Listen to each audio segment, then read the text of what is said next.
Olá pessoal, tudo bom? No vídeo de hoje vamos falar sobre a possível privatização dos Correios. É bom? É ruim? E por quê? Mas antes de mais nada, eu peço que você se inscreva no canal, curta esse vídeo, compartilhe com sua família e seus amigos, porque o nosso objetivo é estar levando informação para você, para que você possa aumentar o seu nível de conhecimento. E se você quiser ajudar o canal, além do like, além de compartilhar, temos também a plataforma do Padrim. Vamos lá, vamos explicar aí o porquê que muitas pessoas são favoráveis, porquê que muitas pessoas são contra aí a privatização dos Correios. Com certeza alguém já se deparou com a seguinte situação. Você encomendou algo que ia vir pelos Correios, e aí você entrou no aplicativo e você viu que destinatário ausente ou não entregue. E aí tu fala, what? Mas eu estava em casa. Por que que o correio não me entregou? Ou, quando você compra algo de fora, você vê que está em Curitiba. E aí, quando você olha de novo, 2, 3 dias depois, ok, continua preso meu produto em Curitiba. Será que os caras jogaram no campo? Não, vamos entregar isso aqui pro Bruno, não. Vamos deixar preso aqui em Curitiba. Ou onde o Bruno mora, eu não gosto de ir. Vou falar de sacanagem que ele está ausente. Não, não é assim. Eu vou explicar por que ocorrem essas duas questões e como que isso impacta na visão que a gente tem dos Correios e se realmente vale a pena privatizar ou não. A primeira coisa que a gente tem que entender é que os Correios possuem monopólio, tá na Constituição, no envio de cartas e telegramas. Ainda que os Correios fossem privatizados, ele ainda teria que ter esse monopólio. Porque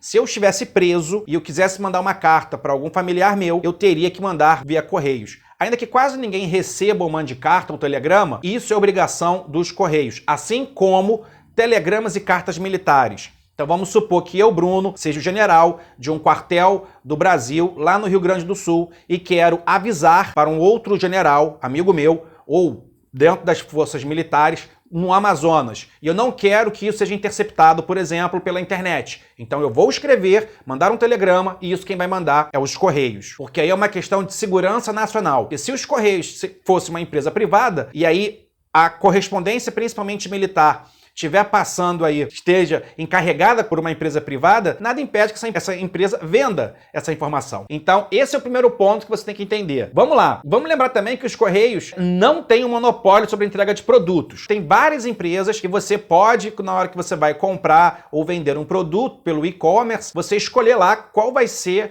a empresa que vai fazer esse processo de entrega para você. Mas no caso de telegrama e carta, é o Correio, tá? Quando a gente pensa assim, destinatário ausente ou destinatário não encontrado, o que ocorre é o seguinte, isso é uma prática que ocorre nos Correios, mas ela não é oficial, mas são chamadas áreas de risco. E quando a gente pensa em área de risco, não é somente em regiões em favela ou regiões em comunidades. Você tem que entender o seguinte, está lá o caminhãozinho, o carrinho amarelinho dos Correios. Quando os Correios identificam uma área de risco, ou seja, uma área que é perigoso porque o carteiro pode ser assaltado e toda aquela mercadoria vai ser perdida, o que os Correios fazem? Eles dizem que aquela área é uma área de risco e aí eles não vão entregar a sua mercadoria. Então é por isso que mostra o destinatário ausente. Exemplo, às vezes você nem mora numa área perigosa, mas é uma área que é muito fácil de ser assaltado. Por quê? Porque tem pouco tráfego, pouca movimentação. E é muito fácil para alguém assaltar um carrinho dos Correios, ok? E ali pode ter mercadorias valiosas. Quando a gente pensa no produto que está lá em Curitiba, por que acontece isso? Tudo que você compra de fora, que veio de fora do país, de qualquer outro país do mundo, ele tem que passar pela Polícia Federal. A Polícia Federal é que vai ver se aquilo não é contrabando, se aquilo não foi extraviado, vai ver lá direitinho como funciona. Adivinha onde fica? Em Curitiba. Então, quando aparece lá no site dos Correios ou no aplicativo que está em trânsito em Curitiba, não está com os Correios, está com a Polícia Federal. E aí é um problema, então, da Polícia Federal ter efetivo suficiente para pegar milhões de mercadorias, ver lá a nota fiscal, ver se não é contrabando, aí depois passa para os Correios, e aí sim os Correios vão te entregar, vão te trazer o produto. Tá bom? Entendendo isso, vamos agora à lógica de uma empresa privada, uma empresa pública. Nós temos vídeos aqui no canal, temos um vídeo específico sobre qual é o objetivo de uma empresa pública e qual é o objetivo de uma empresa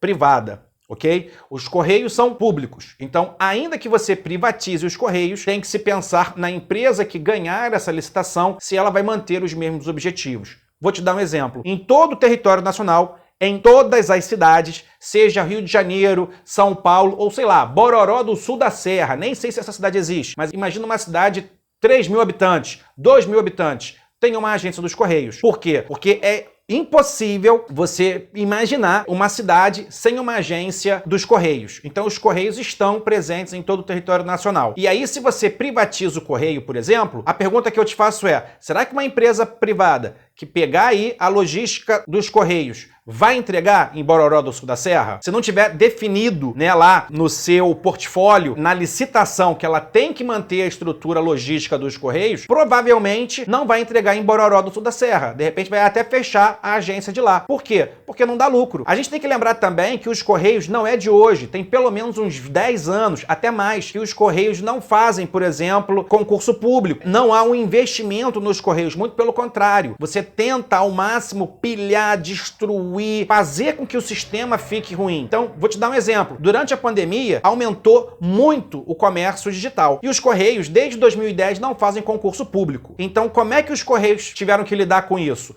Os Correios tiveram que contratar empresas privadas, olha só, terceirizar o serviço de cartas. Então, você tem que pensar qual é a lógica de você privatizar os Correios. Dizer que é ineficiente os Correios por si só não é totalmente verdade. A ineficiência que existe nos Correios, ela vem de uma falta de investimento do órgão público. É pelo fato do governo não investir nos Correios. Agora, qual é o interesse do governo, seja ele do Bolsonaro, do Lula, da Dilma, de não se investir nos Correios? Aí você tem que pensar na lógica de mercado. Vamos supor que eu, Bruno, tenho uma empresa de logística e no momento que os Correios não estão recebendo o devido investimento, a minha empresa vai ser contratada pelo Correio para fazer um serviço que os Correios poderiam fazer. Então eu tô ganhando. E aí eu vou apoiar um político que tem uma plataforma política que vai manter a deterioração dos Correios. Repare então, se os Correios de fato forem privatizados, não vai ser só uma empresazinha ilibada, boazinha, que pensa na construção de um Brasil melhor. Pode até ser,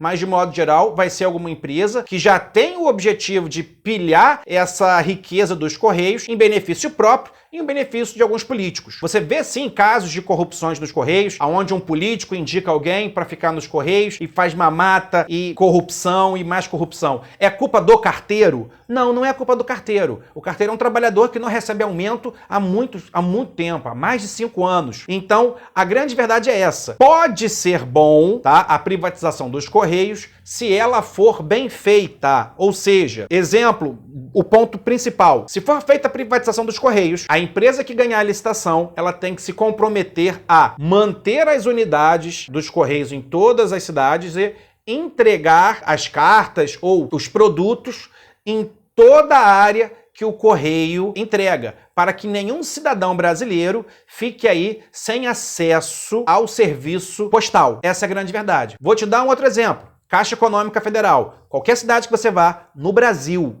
vai ter, pode ser menorzinha, sei lá, Bororó do Sul da Serra. Se não tiver uma agência bancária da Caixa Econômica, vai ter uma lotérica, pelo menos. Os Correios é que entregam, por exemplo, livros didáticos em regiões muito afastadas. Então, se eu, Bruno, moro numa vila no interior da Amazônia, que não tem nem luz elétrica, mas eu quero mandar uma carta para você que está no Rio, quem vai entregar é os Correios. Uma empresa privada faria o mesmo serviço? Talvez, mas me cobraria muito mais.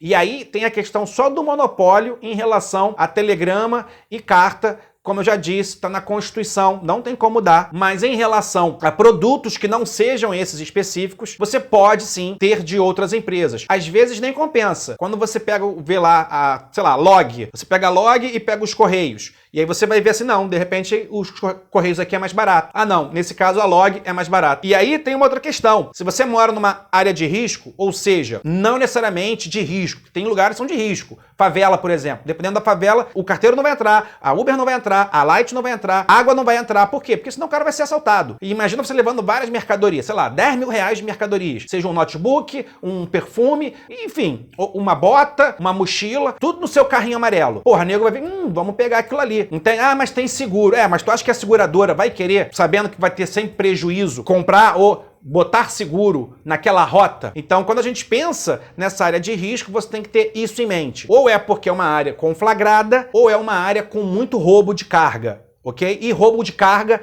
é algo que, se você é policial, você sabe, e se você pesquisar, Brasil é um dos campeões de roubos de carga. Em qualquer lugar do Brasil, roubo de carga é uma parada que dá muito dinheiro pro bandido, mas muito dinheiro mesmo. E o segundo ponto é que quando você compra algo de fora, fica em Curitiba por causa da Polícia Federal. Não é culpa dos Correios. Dito isso, com essa explicação toda, eu espero aí que você tenha entendido essa questão da privatização dos Correios. Ela pode ser boa, desde que seja bem feita, porque senão, meus amigos, o que vai ocorrer é o seguinte com a privatização dos Correios. Vai continuar tendo problema de receber nossas encomendas e talvez as taxas até aumentem. Por quê? Porque o objetivo de uma empresa privada é dar lucro. O objetivo de uma empresa pública é gerar não só conforto, mas de prestar um serviço para o cidadão. E aí eu pergunto a você, você é a favor da privatização dos Correios? Sim, não e por quê? Deixa aqui nos comentários.